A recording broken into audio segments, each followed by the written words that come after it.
અત્યારે આમ આમ આમ કોક મરી જાય ને તો 3 દીમાં 4 દીમાં મજા ગોટો વાળી દે. ટાઈમ જ નથી. લગ્ન આવે છે ને પૂછડું આવે છે ને પછી એ વિયા ગયા પછી 6 મહિના 12 મહિના પછી પિતૃ ગોતવા નીકળે. અમને પિતૃ નડે છે. નડે નહીં તું 12 દી સુધી નો બે ગોત. હવે એ તને હક લેવા દે. ચા દાણા જોરાવા. અરે મરણની મર્યાદા હોય મારા રામ.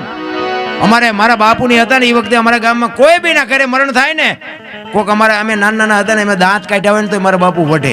એ કે ઓલા પણ ગુજરી ગયો છે ફલાણા માણાને 12 દી સુધી અમને દાંત નો કાઢવા દે, ટીવી નો જોવા દે, ટેપ રેડિયો ચાલુ ન કરવા દે. આવી બાપુ મરણની મર્યાદા હતી. અત્યારે આમ મરેલું પડ્યું ને આની પાસે થોડુંક શીરાવી લો. એક આને મૂક્યા ત્યાં સુધી તો મર નહીં, ભૂખો મરી જાય. હવે બનવાનું હતું બની ગયું. હા આટલી જ કિંમત. અરે બાબુ ભેળાઈ ગયું છે. આપણે ને આપણે ભેળી માર્યું છે. 20 વર્ષનો મર્યો હોય તો કે અરે અમારી માથે આપ ફાટી ગયો. 100 વર્ષના મર્યા હોય તો કે એ જરૂર હવે એ જ હતી. હવે બધું સાસુ જીવીને શું કામ હોય? હવે લગન જેવું. હા તારે ખૂણો ખાલી થયો ને કે આ એને કોથળો કરી નાખ્યો તઈ તું ગાડીઓ લઈને ફરસ. એની કોઈ કિંમત જ નથી. વસ્તુ એવી છે. એટલે સવાર આમ કે છે અરદા મારી મેર ખીન નિરખાન પ્રેમે થયો પ્રકાશ સુકમણા નારી સંગ્રામ દાન તેદી પૂરી કરી તી મારિયા.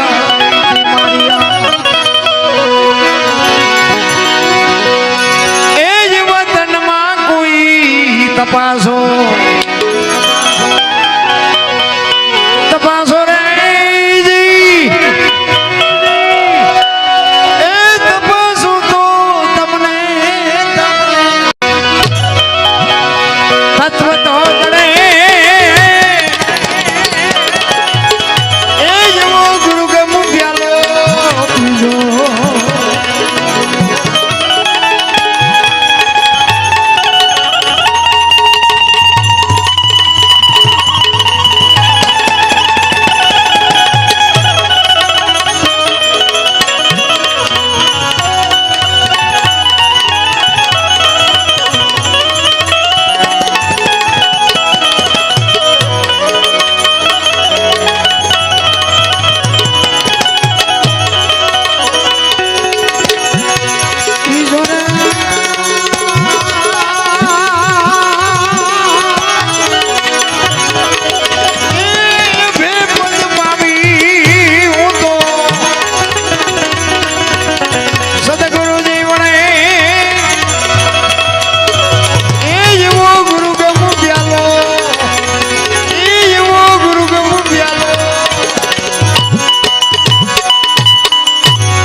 તમારા નામ ના મેળવ્યું હોય ને તો બાપુ મહેનત કરવી પડે.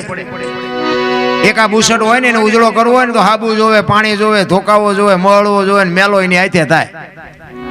ખરાબ ઇમનામ થઈ જવાય. સારું થવામાં જ મહેનત કરવી પડે. 1 કરોડ રૂપિયાનો બંગલો હોય ને એમાં બેનું દીકરીઓ કચરા પોતા કરતા જોઈએ છે. કોઈ કચરો નાખતા જોઈ? પણ સંતો એટલા માટે કહે છે કે બેનું દીકરીઓ જેમ કચરા પોતા કરે છે ને એમ ભગવાને આ 1 કરોડ રૂપિયાનો બંગલો આપ્યો છે ને આમાં ભજન રૂપી કચરા પોતા કરતો રહે છે ને કચરો કરી જાય. કાંઈ કરવાની જરૂર નથી. નામ ના જોતવી હોય તો મહેનત કરવી પડે. એમ નામ બાપુ નામ ના ન મળે.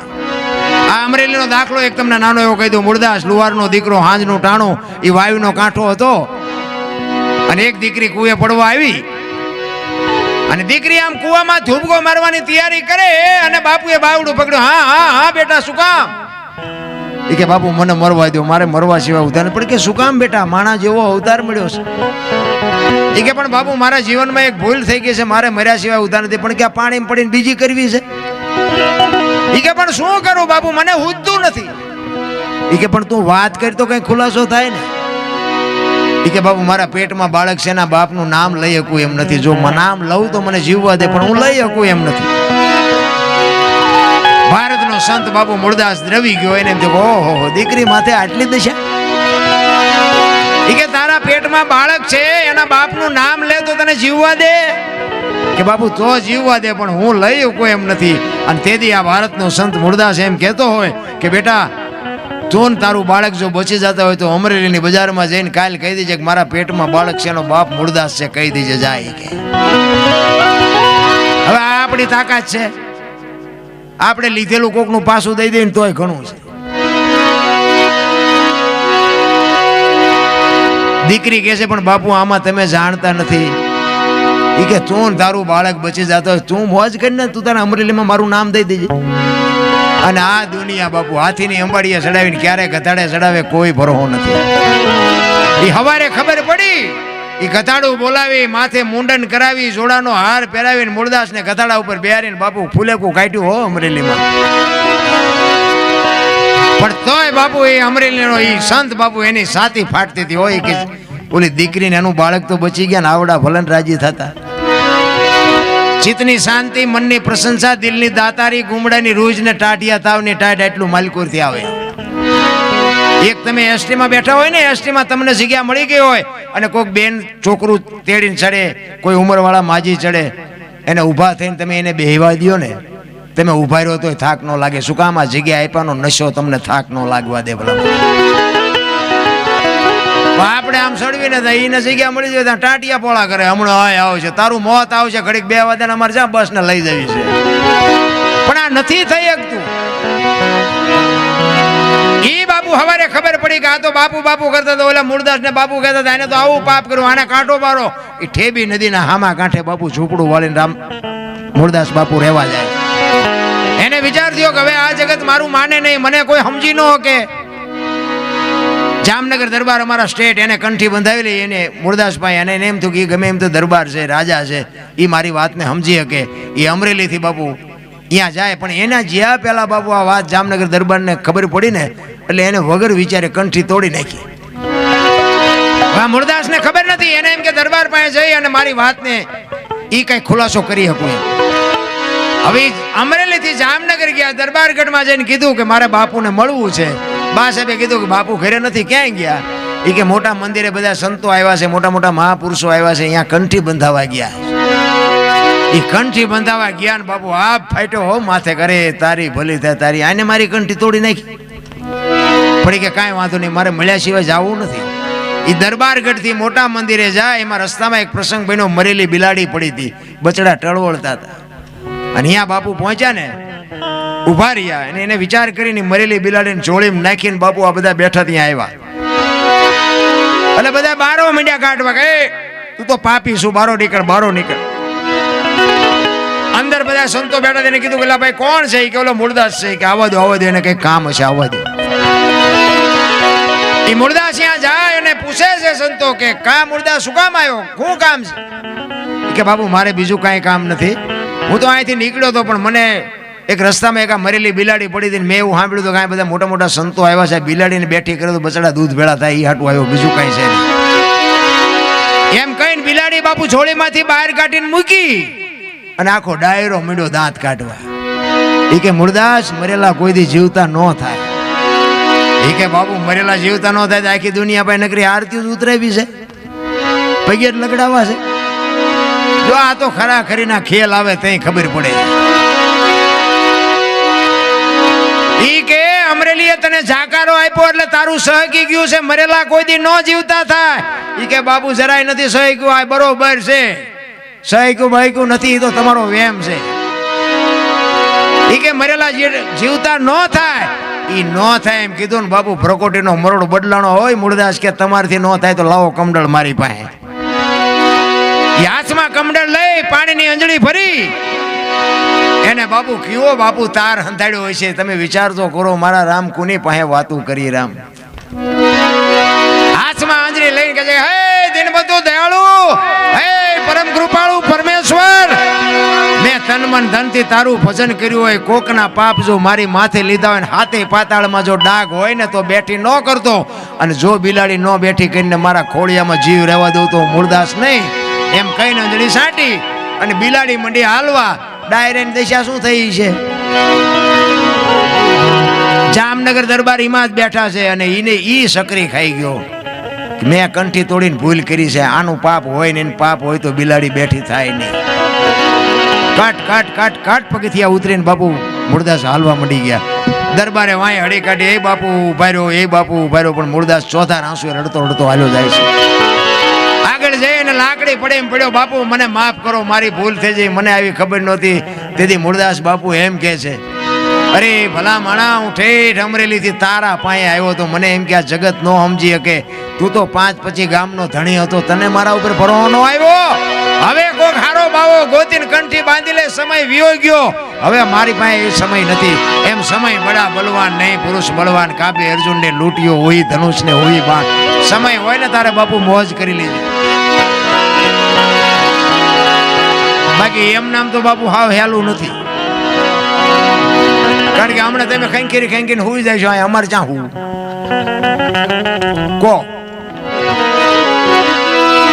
હવે અમારે તો બસ જ ગોતવાની ને. બાપુએ મજા ભારે કરાવી. અમારે ઘણી જગ્યાએ એવું થયેલું, આવ્યું ને ત્યાં અમને લેવા જેટલાય આવે ને ઓલો કે હાલો અમારે ઘરે ચા પીવાનું, અમારે અહીંયા જમવાનું છે ને પૂછડું છે ને ટૂંકડું. હવે પ્રોગ્રામ પતે ને પછી કોઈ અમને પૂછે જ નહીં કે તમે શેમાં જવાના. 2-3 ઠેકાણેથી તો હું 8-8 કિલોમીટર હાલીને જીવો. આ સત્ય હકીકત હો, મારે કોઈ ગામનો ખુલાસો ન કરાય, કોઈને ઈજ્જતના કાકરા ન કરાય. 8-8 કિલોમીટર હાલીને ગયો, અને હાલવું પડે એવું કે કારણ કે ટાઈમ એનો જાય. રેલમાં જવાનું હોય તો રેલવે વહી જાય, બસમાં જવાનું બસે વહી જાય, હગડ ન પડે એમ હાલી થઈ મારો મેળ આવે. એટલે આ હેલું નથી. એટલે સવારામ બાબા છેલ્લી કડીમાં કહે છે, એક કડી કહીને પછી મારી વાણીને વિરામ આપું.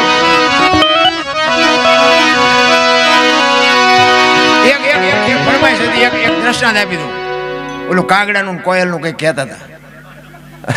મેં કીધું રહી જઈશ. 2 ખેતરની માથે એક મોરલો બોલતો હતો ને કોયલ બેઠ વિચાર કરતી. કોયલને ખબર નહોતી આ મોર બોલે છે. શબ્દો પર ધ્યાન આપજો, અમુક વાતો 2 દી પછી સમજાય છે, ચિંતા ન કરતા. એ મોરલો બોલતો કોયલને એમ થયું કે આ સુંદર મજાનો અવાજ આવે છે, કોણ બોલતું છે? એને ખબર નહોતી મોર બોલે છે. ઘડીક થયું ને મોર બીજી વાર બોલ્યો. વરસાદ ઝરમર વરસતો હતો અને કોયલની બાપુ કહું મડી તૂટવો, એક મારે એને જોવા જવું છે, આ કોણ બોલે છે?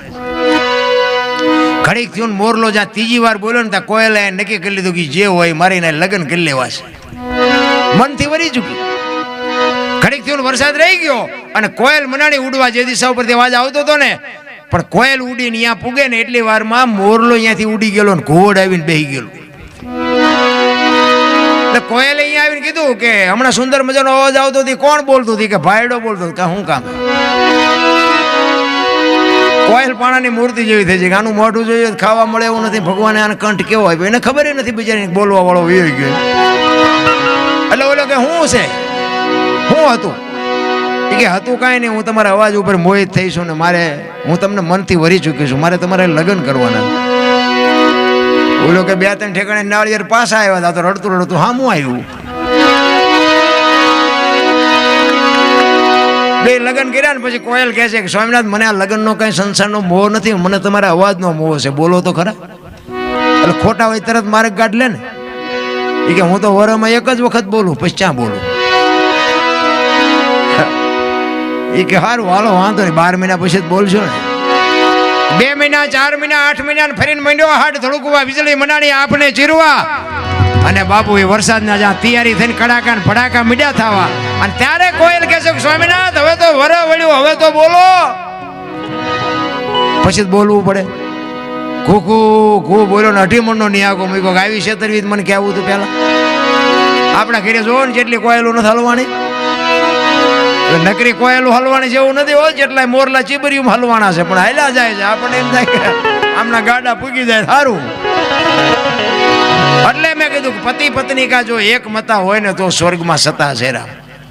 બૈરાને જો ધણી સમજી શકે અને ધણીને જો બૈરું સમજી શકે એની જ બાપુ પેટી ઉજળી હોય. બાકી શિયાળિયું સીમ કોઈ તાણતું હોય, કૂતરું ગામ કોઈ તાણતું હોય તો એ મેળ ન પડે.